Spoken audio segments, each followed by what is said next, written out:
Good morning, everybody. This is another edition of the Passball Show brought to you by JohnPLA.com, by St. Aloysius Church in Jackson, New Jersey, by Mother Seton Academy in Howell, New Jersey, as well as Two Ways, One Passion food truck located in Scranton, Pennsylvania. Stay tuned for a little bit of a Super Bowl message from Two Ways, One Passion food truck, where you can get anything in regards to your Super Bowl party, Super Bowl prep, and stuff like that. We'll talk about that in a little bit. Handful of stuff we're going to get into, as always, in the world of baseball, sports, and unifying America. And as always, I'm glad to be with you.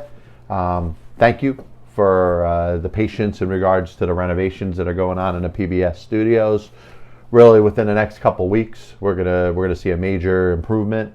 Excited because it's going to set the studio up where we're going to be able to have guests in studio and set the couch up where we could do some more interactive shows, but most importantly, involve more people in regards to the show. So thank you for everybody that has tuned in, and thank you for everybody that will tune in over the course of time. When it comes down to the court of law, we like to always assume that somebody is innocent until proven guilty. Now, sometimes it's more of a saying than an actual statement. You think of somebody that commits a murder, let's say, an obvious murder in the view of people where there's a ton of witnesses, and you have it on camera where it could be confirmed that this person did what it is that they did. Well, yes, they'll be apprehended, they'll be charged, but they have a right to their own attorney. They have a right to somebody to represent their side of the case, right? They have a right to a trial, especially in something that is criminal. You have a right to have a jury and a judge in the end to make the decision over whether that person is guilty or innocent. But most importantly, it's presumed innocence until a person is found guilty. Now, in a new era, we could talk about the 21st century. We're talking about specific instances where people are not given those rights. And it's almost sacrilege. It's bad karma, perhaps, or maybe just a bad take to say anything that's not along the company line. But you're thinking of things that are happening right in front of our face, and it's almost like you have to assume that that person is guilty before they even have the right to defend themselves. And it's a hard take to throw out there. It really is. And I'm ambivalent on it, but I think this side needs to be spoken up a little bit more, because at this point, it really isn't. When somebody is accused of sexual harassment, it's assumed that they did it. Now, I don't have any evidence to prove in any sexual harassment situation whether a person is guilty or innocent, but we've come to a point where that person is not given those same rights. And you could say, wow, how could you even bring that up? How could we not just assume that if somebody is accused of sexual harassment that they're guilty? But how do you compare that to that of a murderer? Because right now we're giving a murderer more rights than a person that is accused of sexual harassment. Now, as it applies to the world of sports, you've seen a couple instances over the last couple months. The New York Mets hired Jared Porter as their general manager.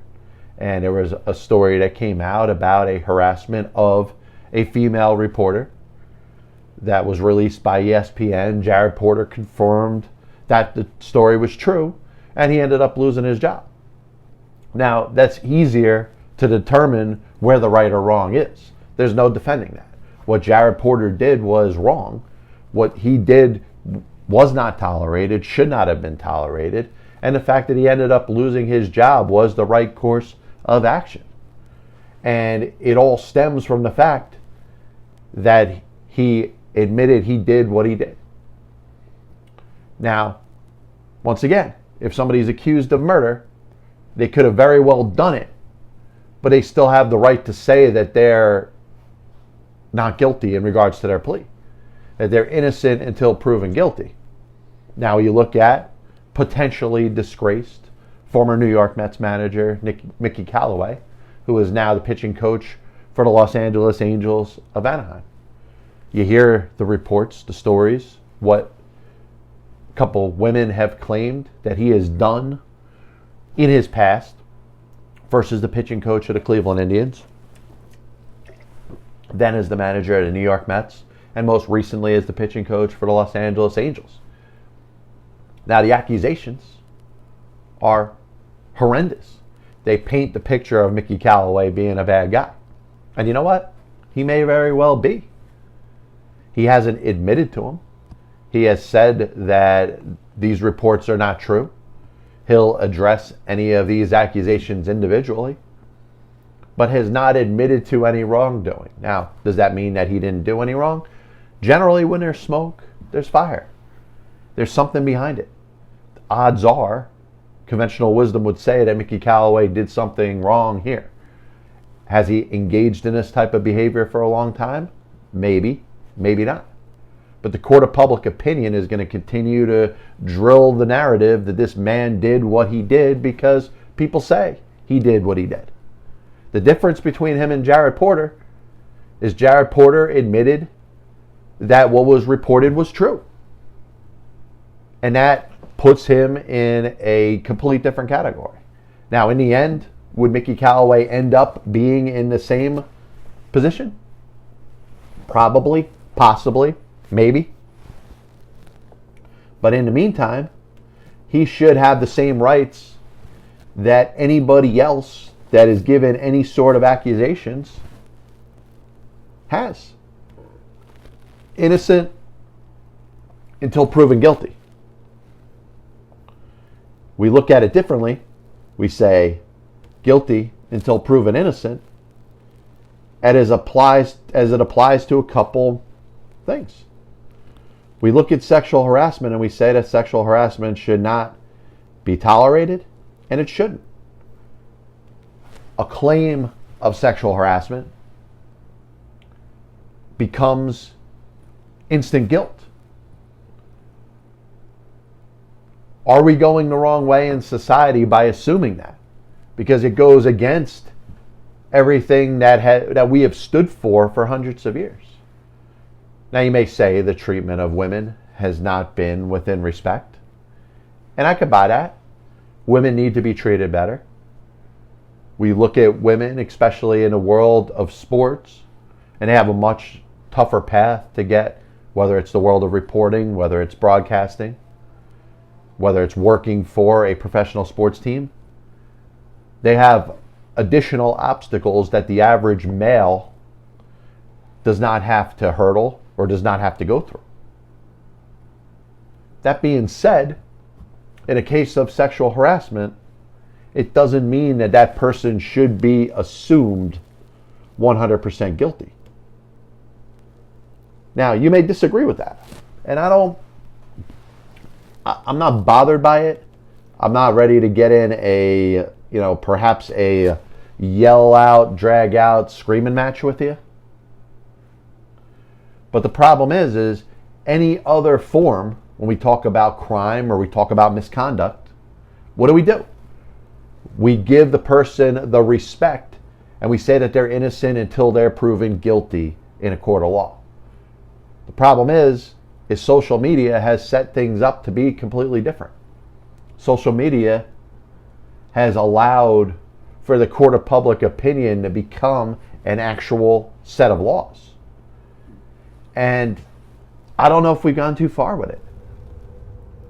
This isn't a Mickey Callaway Stan account. This is just pointing out that, hey, if there's a story that comes out about somebody, if there's accusations that come out about somebody in the social media world, in the court of public opinion, that person is guilty until they're proven innocent. So that means, in this case, Mickey Callaway's got some work to do. Mickey Callaway has got to lawyer himself up if he feels like he's been miscast here. If these stories are not true, and I don't believe the fact that he could say, hey, he's married with kids, so he's not going to engage in this type of behavior. I don't know. I don't know enough about the man to know whether he is capable of doing this behavior. Were there some misunderstandings in there? I'm willing to want to see the true facts of this case before I'm casting my judgment. Now, another thing, for all you social media experts that are going out there basically trashing this man because of these accusations, right? It's nothing more than anybody else being accused of anything. Those same people that you would give the right to a defense, the right to hire a lawyer, the right to a trial with a jury and a judge, you're not going to give in a court of public opinion. Admit that that aspect of it is true. Admit that somebody can make any accusation against you, defame you, change your character and what you're remembered for. Would you want your image tarnished by somebody just randomly posting something on social media about you? A story that maybe you said this when you didn't even say that. Or to take something completely out of context that you may have said and make it to be just as bad as anybody could perceive it. If it's not true, it's not true. But you should have the same rights as if anybody that's accused of a crime. In the end, we like to say that justice prevails. We know that it doesn't always. But you want, if you're accused of something, God forbid, that you didn't do, you would want it to be fair enough that you'd have the right to defend yourself. You wouldn't want to be thrown in prison for something that you didn't do. And unfortunately, in the world that we live in, like I said, the court of public opinion is almost reigning supreme over that of the court of law. Social media can destroy somebody's life forever, could keep you forever having an opportunity to get a job again. You should have just the right to defend yourself if you claim, number one, you've been miscast, if you claim that the accusations that are put up against you are not true, and most importantly, you have the right to defend any said allegations that are said against you. I'd say don't cave in to the pressure of social media. You know, why would you want to trust a handful of people in a world of Twitter and Instagram that don't even identify who they are? Imagine that. Imagine people that are hiding behind some sort of fake name and they're in a position to set your life up for what you are and what you're going to be judged as. Once again, as this applies to Mickey Callaway, when there's smoke, there's generally fire. If I'm going to lean towards what I feel about this and is this man guilty or not guilty, I'd probably lean towards him probably have done something wrong here. But I think the facts should present themselves. He should have the right to defend himself if he doesn't believe that he was cast correctly. If he doesn't believe that these are true accusations, then he has the right to defend himself. Does he need a lawyer? Should he make a statement? Should he defend each and every one of these charges individually? And unfortunately, we look at sexual harassment and we look at other things. Certainly, you think of steroids in baseball, right? If somebody played during the steroids era and somebody wants to say, hey, Frank Thomas was a big dude, Jim Thome was a big dude, they both played in the steroids era, unfortunately, they're going to have to carry with them the possibility that they could have used performance-enhancing drugs. Now, we tend to stick up for players like that because they're nice guys. Ken Griffey Jr., Pedro Martinez, Greg Maddux. They get a lot more respect in the game than Barry Bonds and Roger Clemens and Sammy Sosa and Manny Ramirez. So they're going to be treated differently. But what if they use performance-enhancing drugs? Does that impact your opinion about other players that we know or assumed have used? Once again, we think of performance-enhancing drugs in sport, and that's another avenue where the media has gone and said you are guilty until you are proven innocent. But and I guess if you're trying to think of what the best solution is, I just believe in consistency. And I don't think there's a lot of consistency out there. I think when we think about being politically correct, we tend to be hypocritical. We tend to disregard a fair balance that we use in other things. We want to change the rules to fit our narrative. We think of the possibility that a female was mistreated. We know that it happens. We know that it's widespread throughout the world of sports. We know that sports and women are a very tough mix. It doesn't mean that it can't happen. It doesn't mean that, the Kim Engs of the world don't get all the credit that they deserve. The female coaches that are jumping into, whether it's baseball, you got female referees, you got women that do a great job reporting and broadcasting. It doesn't mean that they can't be successful. It's going to be tougher for them than it is for other people. And it's certainly different than it is for males. But we can't look at every accusation and basically give the figurative death penalty to the person that's accused. They have the same rights that anybody that is convicted or charged with a heinous crime. It's different when you're convicted. When you're a convicted felon, you're a felon. If you're a convicted rapist or a sexual harasser, that's what you are. But you should have the right to a trial, to a jury, and a right to your own defense. Number 2, thinking of the latest outbreak as it exists in the National Hockey League. And this is a big deal because you're thinking of active sports right now and the potential of baseball getting started.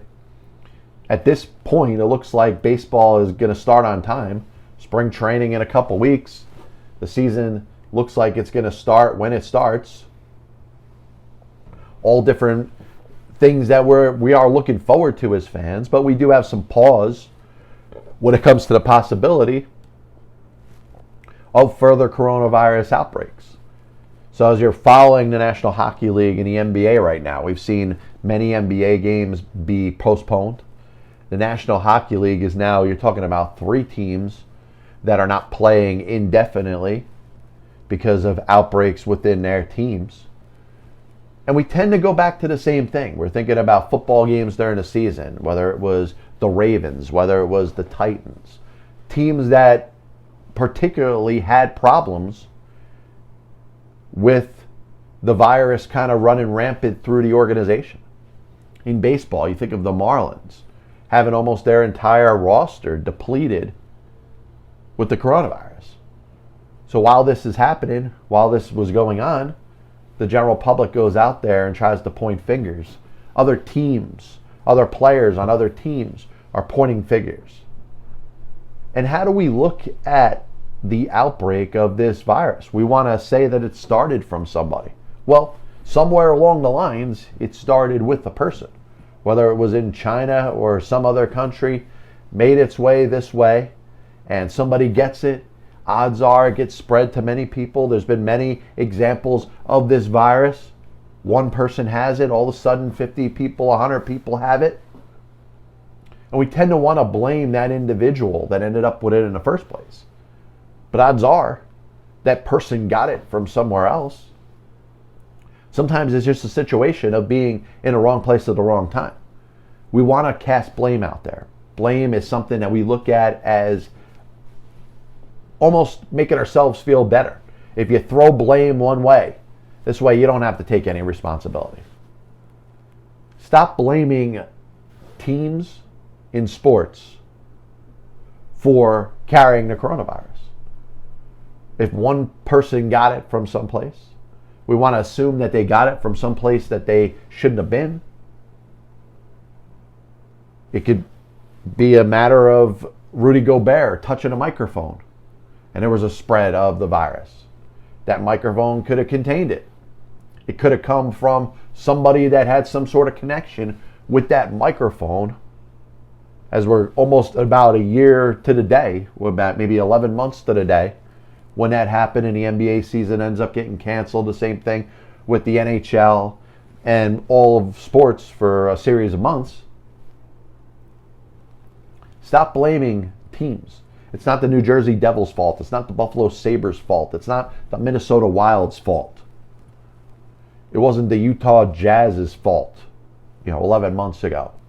It's not the Miami Marlins or the Tennessee Titans or the Baltimore Ravens' fault.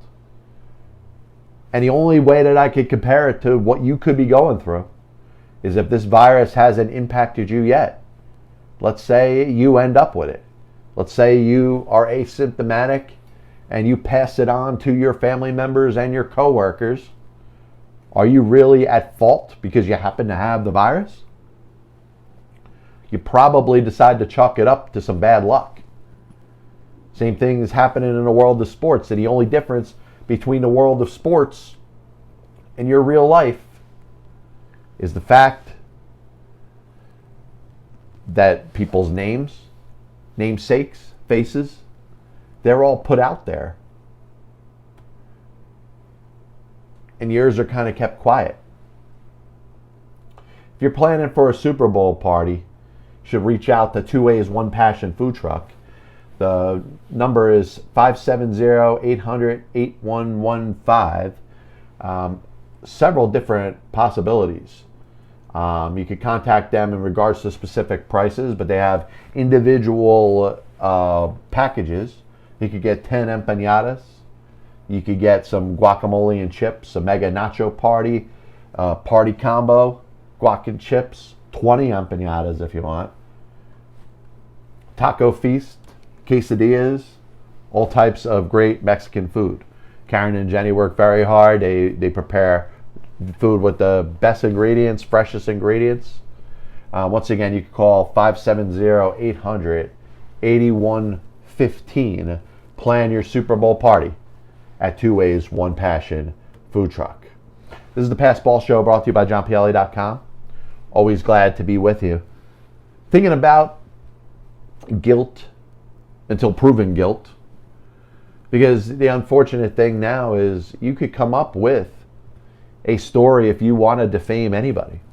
If there's somebody that has wronged you, you want to come up with something negative about them, you could change the way they're perceived, potentially ruin their life, and probably cost them their job.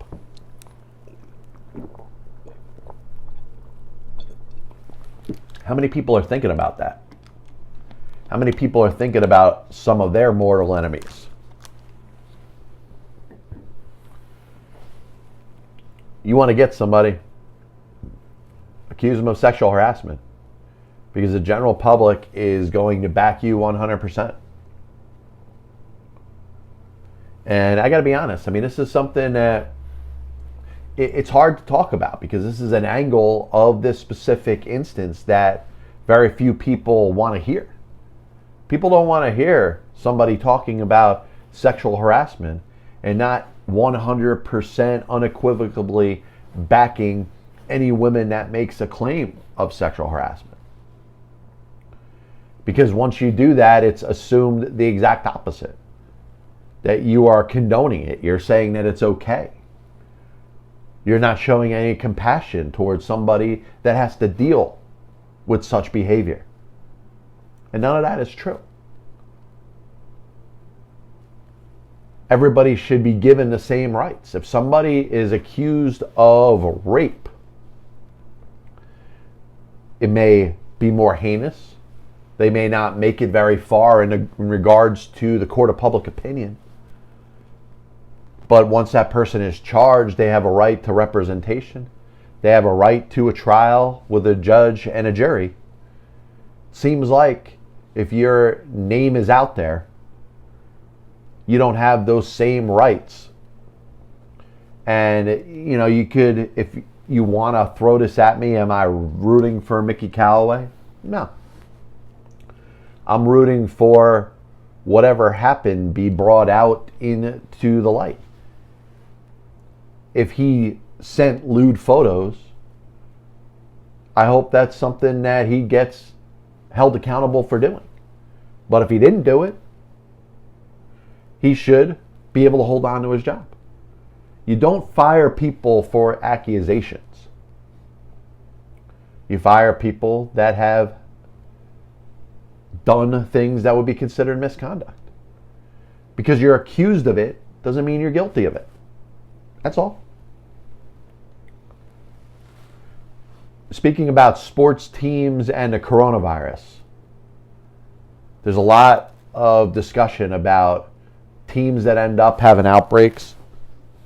The New Jersey Devils, Buffalo Sabres, now Minnesota Wild have all had games postponed.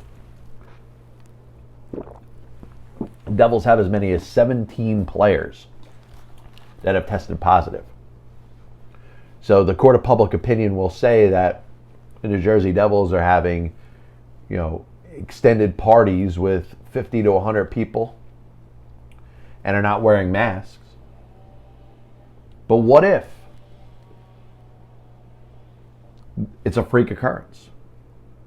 We like to say if individually you end up being stricken with the coronavirus, it's a freak occurrence. Why do we assume that teams are responsible in sports for carrying the coronavirus? If I come in contact with somebody that has it, I'm very susceptible to getting it. Sometimes it's just bad luck. This is a Pass Ball Show brought to you by JohnPLA.com, by St. Aloysius Church in Jackson, New Jersey, by Mother Seton Academy located in Howell, New Jersey, as well as Two Ways, One Passion food truck located in Scranton, Pennsylvania. We'll be back with you Saturday, a little bit of a Super Bowl preview. God bless you. And as always, I'll see you on the other side.